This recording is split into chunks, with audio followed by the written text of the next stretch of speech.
ഒരുപാട് തിരച്ചിലിനൊടുവിൽ അനുമോളുടെ പ്ലാച്ചിയെ കണ്ടെത്തിയിരിക്കുകയാണ്. ആ വീട് മൊത്തം അനുമോൾ നടന്ന് ടോയ്ലറ്റ് സെഷനിൽ വന്നിട്ട് ഫുള്ള് അവിടെ എല്ലാം തിരഞ്ഞ് നടന്ന് അവിടെ ഒന്നുമില്ല. പിന്നെ ഇവിടുന്ന് പോയ ആൾക്കാരുടെ കുറച്ച് പേരുടെ ഡ്രസ്സൊക്കെ അവിടെ ഉണ്ട്. അതെല്ലാം നുള്ളിപ്പിറക്കി എല്ലാം കൊണ്ടുവന്ന് കുറച്ചൊക്കെ അങ്ങ് സ്റ്റോർ റൂമിൽ കൊണ്ട് കൊടുക്കുന്നുണ്ട്.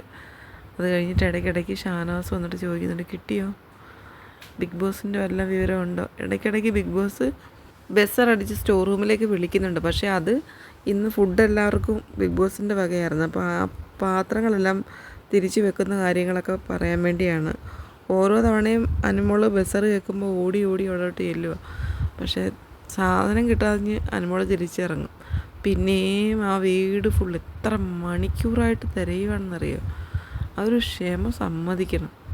വീടിൻ്റെ കോണെ വരെ പോയി തിരഞ്ഞിട്ടും ആ പച്ചിയെ കണ്ടില്ല. എന്നിട്ട് ആദ്യം കുറേ സമയം പോയി കിടന്ന് കരഞ്ഞു അനുമോൾ. അത് കഴിഞ്ഞിട്ട് പിന്നെ ഉറക്കം വരാനായിട്ടായിരിക്കും വീണ്ടും എണ്ണിച്ചിട്ട് തിരഞ്ഞു തുടങ്ങിയതാണ്. ആദ്യം അത് കാണാതെ പോയെന്ന് പറഞ്ഞിട്ട് നമ്മളൊരു വീഡിയോ ചെയ്തായിരുന്നു. ആ വീഡിയോ കഴിഞ്ഞിട്ട് എത്രയോ മണിക്കൂറുകൾ കഴിഞ്ഞാണ് പിന്നെയും നമ്മളിടയ്ക്ക് വന്ന് ലൈവിൽ എന്തുവെന്ന് ഇങ്ങനെ നോക്കാനായിട്ട് വന്ന് നോക്കുമ്പം അനുമോൾ ഇതിങ്ങനെ തിരയുന്ന തന്നെ വീഡിയോ നടക്കുക, വേറെ ഒന്നുമില്ല. ഇടയ്ക്ക് നെവിൻ വന്നിട്ട് ഇങ്ങനെ സമാധാനിപ്പിക്കുന്നുണ്ട്. നെവിനും ഷാനവാസും അനുമോളുടെ അടുത്ത് ഇതായിട്ട് നിൽക്കുന്നുണ്ട്, ഇച്ചിരി സംസാരിക്കുകയൊക്കെ ചെയ്യുന്നുണ്ട്. പക്ഷേ നൂറയും ഒരു സൈഡിൽ ഒതുങ്ങി, അതുപോലെ അക്ബറും അവരാ വീട്ടിലുണ്ടോയെന്ന് പോലും നമുക്കറിയാൻ പറ്റത്തില്ല. ഇവിടെ അതുപോലെ ഒരാളുണ്ടല്ലോ, ഏറ്റവും ബുദ്ധിമാനായ ഒരു കളിക്കാരൻ അനീഷൊക്കെ എപ്പോഴേ ഉറങ്ങേം തോന്നും.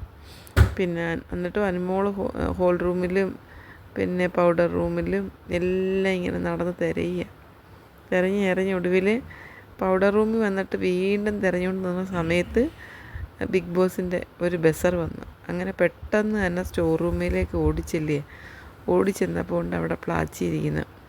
പിന്നെ കുറേ പേര് വന്ന് കമൻ്റ് ഇട്ടിട്ടുണ്ട്, അത് ആര്യനാണ് എടുത്തതെന്ന് പറഞ്ഞിട്ട് ഏഷ്യാനെറ്റിലെ വീഡിയോ ഉണ്ടായിരുന്നെന്ന് പറയുന്നു. ഇങ്ങനെയൊക്കെ ചെയ്യുന്നതുകൊണ്ട് എന്ത് കിട്ടാൻ, ആൾക്കാരുടെ വെറുപ്പ് സമ്പാദിക്കാമെന്നല്ലാതെ യാതൊരു നേട്ടവുമില്ല. ആര്യനെ ഒരു വാക്കിനകത്ത് വരെ ആരെങ്കിലും രണ്ടുപേർ സംസാരിക്കുകയാണ്, അപ്പോൾ അതിൻ്റെ ഇടയ്ക്ക് പറയുന്ന ആ ഒരു വാക്കിൽ പോലും അനുമോളെ കുത്തി സംസാരിക്കുന്ന ഒരു വ്യക്തിയാണ് ആര്യൻ.